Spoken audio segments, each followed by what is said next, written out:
Definisi relasi. Relasi menyatakan hubungan antara suatu anggota himpunan dengan anggota himpunan lainnya. Himpunan A dan himpunan B dikatakan memiliki relasi jika ada anggota himpunan yang saling berpasangan. Relasi inversi. Relasi inversi atau sering disebut relasi kebalikan merujuk pada hubungan antara dua elemen dalam dua himpunan, di mana jika elemen pertama terhubung dengan elemen kedua, maka elemen kedua juga terhubung dengan elemen pertama dalam konteks tertentu.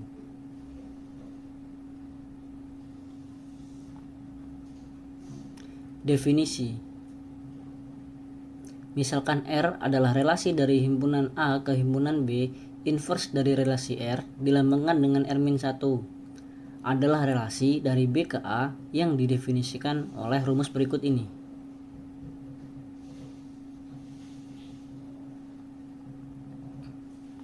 Contoh. Misalkan P sama dengan 234 dan Q sama dengan 248915. Jika kita definisikan relasi R dari P ke Q dengan PQ elemen R, jika P habis membagi Q, maka kita akan memperoleh hasil sebagai berikut. Materi selanjutnya. Mengkombinasikan relasi. Mengkombinasikan relasi melibatkan operasi dan manipulasi relasi biner dalam kurung hubungan antara pasangan elemen.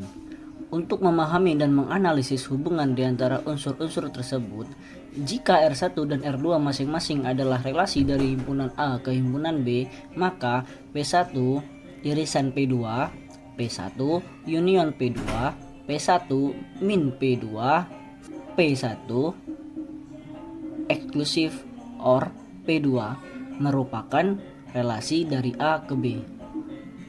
Mari kita lihat contoh soal berikut ini. Misalkan A sama dengan ABC dan B sama dengan ABCD. Kita akan menentukan mengkombinasikan relasinya. Relasi R1 sama dengan AA, BB, CC.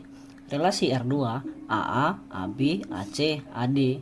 R1 irisan R2 sama dengan AA. R1 union R2 sama dengan AA, BB, CC, AB, AC, AD. R1 min R2 sama dengan BB, CC. R2 min R1 sama dengan AB, AC, AD. R1 eksklusif OR R2 sama dengan BB, CC, AB, AC, AD. Relasi ekuivalensi. Sebuah relasi dikatakan ekuivalen jika memenuhi ketiga syarat berikut. Yang pertama yaitu reflektif, di mana A sama dengan A. Yang kedua bersifat simetris, yaitu jika A sama dengan B, maka B sama dengan A. Yang ketiga yaitu bersifat transitif, yang dimana jika A sama dengan B, maka B sama dengan C dan A sama dengan C. Kelas-kelas ekuivalensi. Relasi ekuivalensi pada himpunan A anggota A dinotasikan dengan AR menyatakan kelas-kelas ekuivalensi dari elemen A yang didefinisikan sebagai berikut. Kelas-kelas ekuivalensi dari A yaitu anggota-anggota A yang berelasi dengan A. Berikut adalah contoh relasi yang ekuivalen, yaitu A akan berelasi dengan B jika dan hanya jika A kuadrat sama dengan B kuadrat. Mari kita buktikan dengan memasukkan angka 3 dan min 3. Yang pertama, kita buktikan apakah 3 dan min 3 itu bersifat reflektif. Jawabannya adalah benar, karena bilangan positif maupun negatif apabila dikuadratkan maka akan mempunyai nilai yang sama. Yang kedua, kita buktikan apakah 3 dan min 3 bersifat simetris. Jawabannya adalah benar, karena keduanya memiliki kesamaan nilai dan bisa ditukar-tukar. Yang ketiga, apakah 3 dan min 3 bersifat transitif?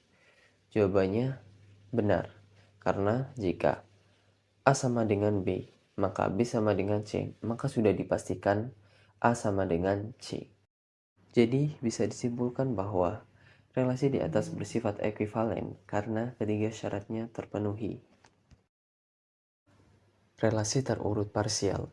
Relasi terurut parsial adalah relasi biner yang memenuhi sifat refleksif, antisimetris, dan transitif.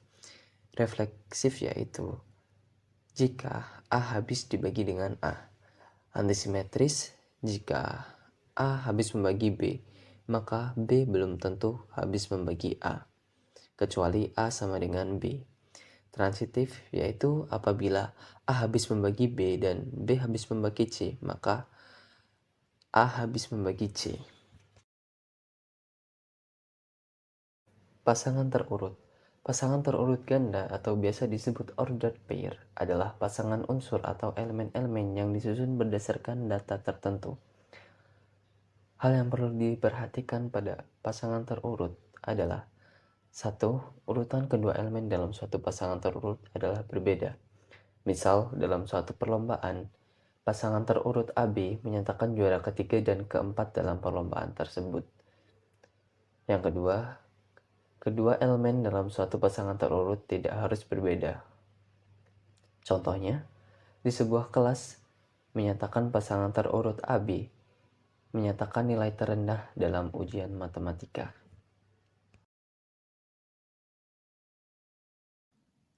Klosur relasi. Definisi klosur relasi juga dikenal sebagai penutupan relasi, adalah konsep dalam teori himpunan dan matematika yang merujuk pada himpunan semua elemen yang dapat dihasilkan melalui operasi-operasi yang didefinisikan pada relasi tertentu. Misalkan, R adalah relasi pada himpunan A.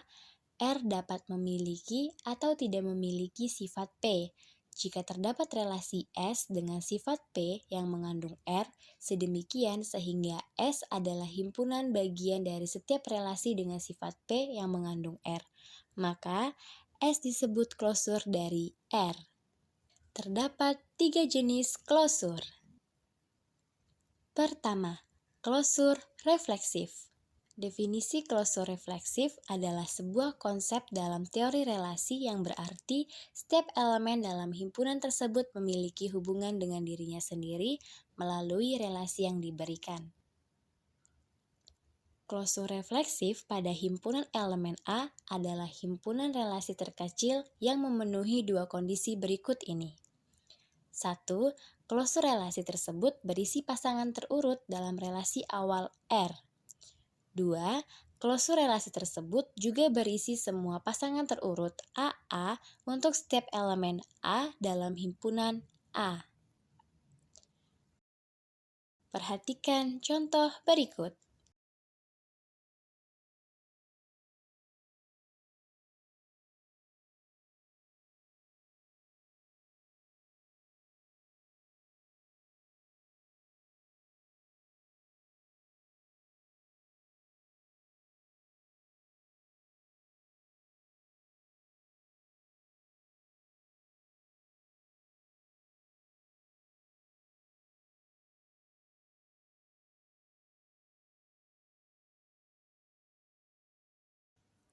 Kedua, klosur setangkup. Definisi klosur setangkup adalah relasi di mana jika pasangan terurut AB ada dalam relasi, maka pasangan terurut BA juga harus ada dalam relasi. Perhatikan contoh berikut.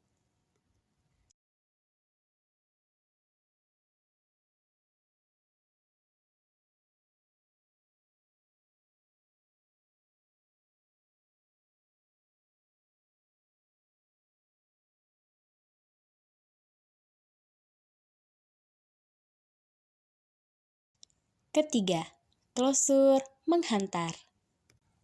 Definisi klosur menghantar dari sebuah relasi adalah mengambil relasi asli dan menambahkan semua pasangan terurut yang dapat dihubungkan secara transitif melalui relasi tersebut.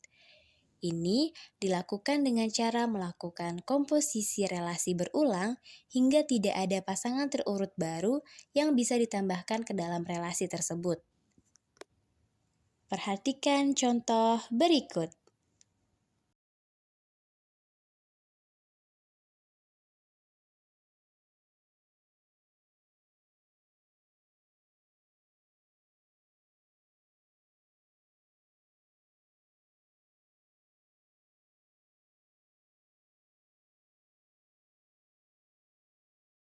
Mari kita lanjut materi berikutnya. Relasi Inner. Definisi relasi inner adalah relasi yang terdiri dari n elemen yang ada dalam suatu himpunan. Relasi inner pada himpunan A adalah himpunan bagian dari produk kartesian A pangkat n. Dalam hal ini, A pangkat n adalah himpunan semua tupel terurut atau n tupel dari elemen-elemen A. Sebuah relasi inner akan menghubungkan n elemen dalam tupel tersebut. Perhatikan contoh berikut.